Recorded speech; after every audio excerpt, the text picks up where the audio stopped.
My dear people of Southern Cameroons, my dear brave warriors of our liberation movement, accept greetings from me, Comrade John Ba Akuro, this 13th day of February in the year of our Lord 2020.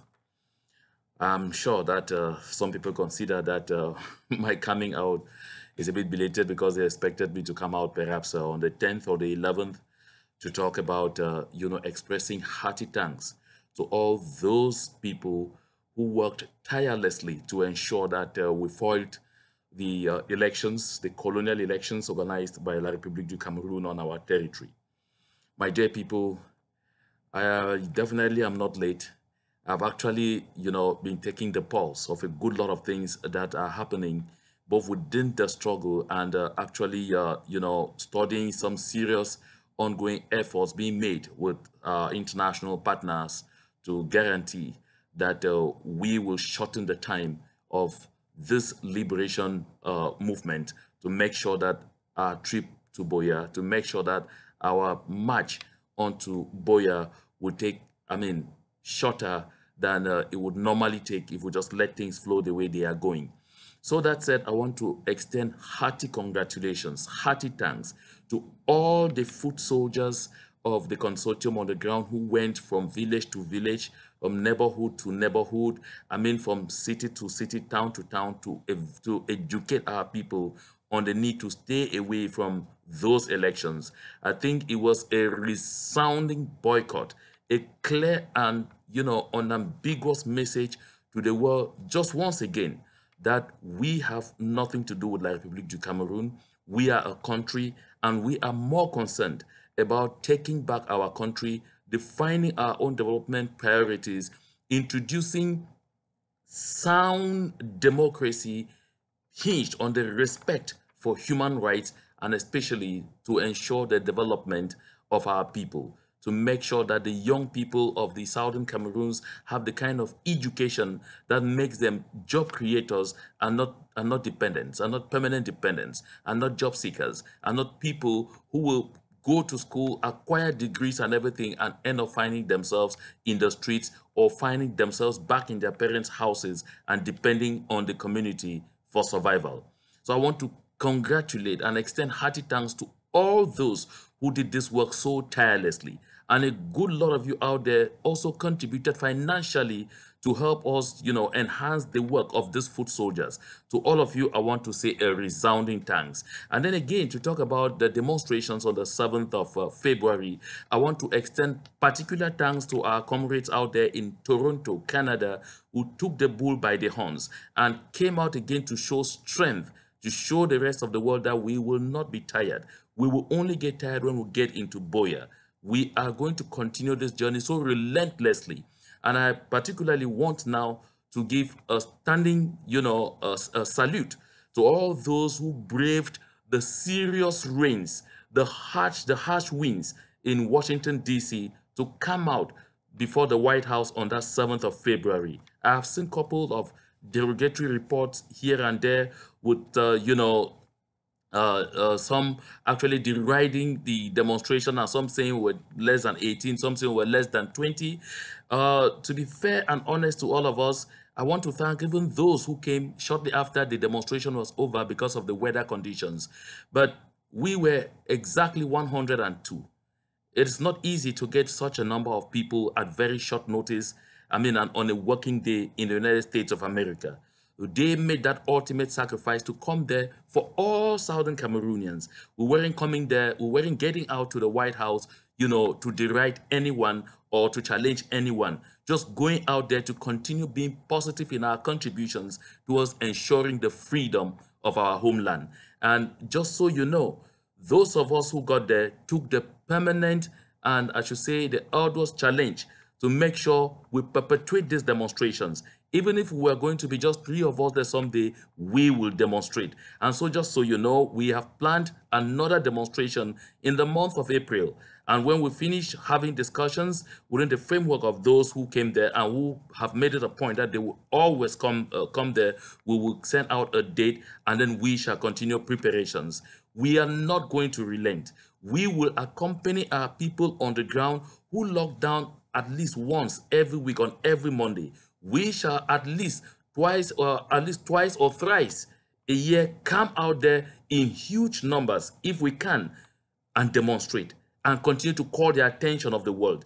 I want to extend special thanks to some comrades who called me and have promised that they will make us new banners, new placards free of charge and keep them at our disposal anytime we are preparing to demonstrate. I also want to thank those who have called to say they are going to permanently and constantly make available a public address system to enable us absolutely make quite some noise that penetrates into the White House when we get there the next time and on other occasions. I want to extend hearty thanks to you. And I want to particularly, at this point in time, celebrate all those who have been positive enough to tell us that was a step in the right direction. I know there are a good lot of other people who wanted to come, but it was so short notice and they couldn't really balance those equations. Careful planning for the next ones, for the next demonstration, will make it possible and easy for each and every one of us to come there.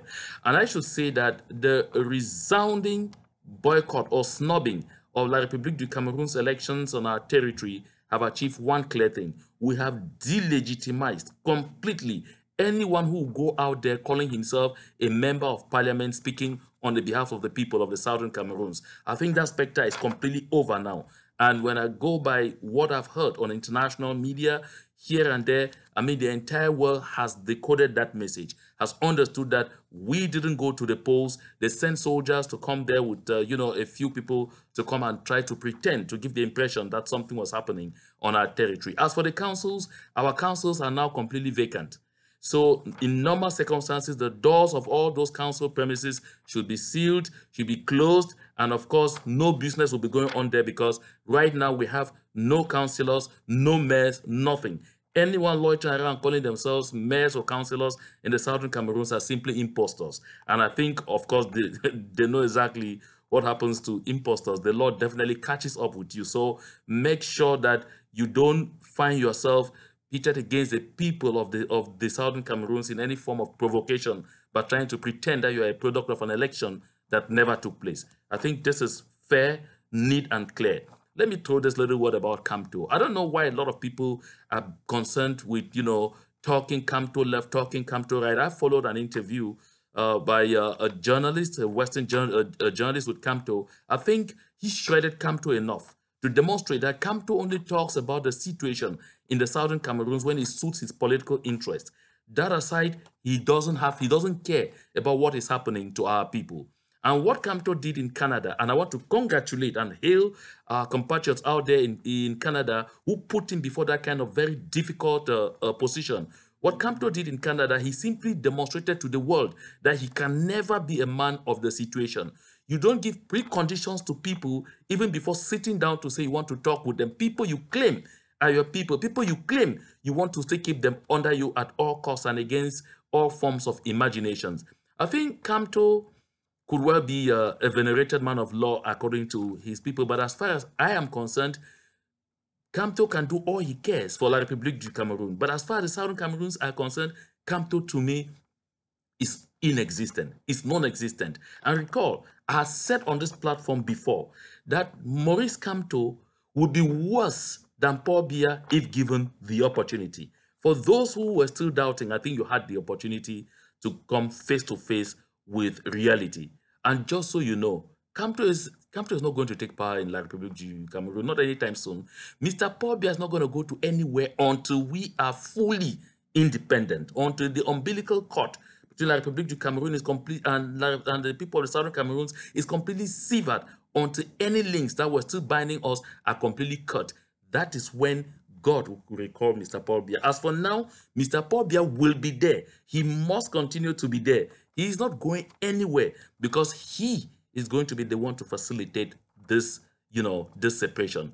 Painful as it is, we will go our separate ways. Nothing is going to hold us.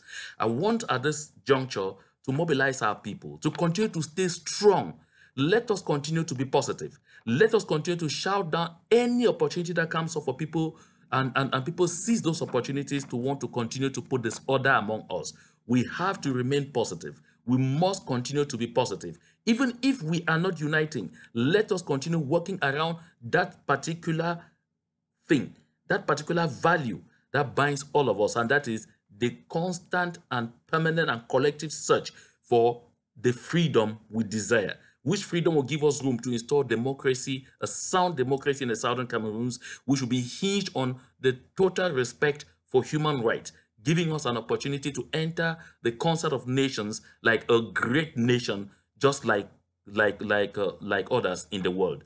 So I want to take this opportunity to call on our people to know that we have to continue to finance our liberation movement, because it depends on us, first of all, to define what we want. We're not going to have assistance from anywhere until they see how determined and how serious we are, until they will see that we can, first of all, rely and depend on ourselves. I receive a lot of insults each time I talk about funds, but I say I have to continue saying we need those funds. I heard some say Mba Akuro is not contributing a dime to his county or to his local government area. I'm I'm not surprised that you have those kind of allegations or those kind of claims. I personally do not believe in county by county. I don't believe in local government area by local government area. And I've made this clear a good lot of time. I believe in in a more global, a more generalistic approach towards prosecuting this struggle. And that is why myself, Mba Akuro, I am present in all the counties. I provide assistance by any means I can to all the counties. And I'm convinced that when you touch anybody in most of those counties, they will tell you Mba Akuro is present. I don't agree with a tribalist approach to the prosecution of our liberation movement. I think we have to think general, think global. That is what defined this whole movement from the beginning, and that is what will define it all the way to the finish line. We must continue doing the things that we are doing without necessarily coming out to insult others or to deride others. Let us remain positive and let us remain focused. Trust me, we will make it. Against all odds, against all expectations, we will make it. We are even making it already so big.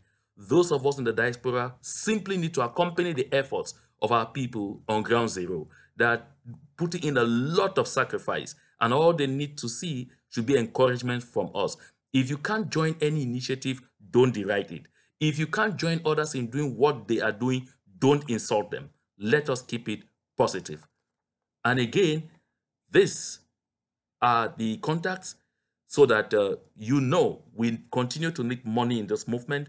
We should continue to contribute to this movement. We should continue to finance this movement. We should continue to support our internally displaced persons, support our refugees wherever they are. We should continue to bring assistance to the sick ones among all of us.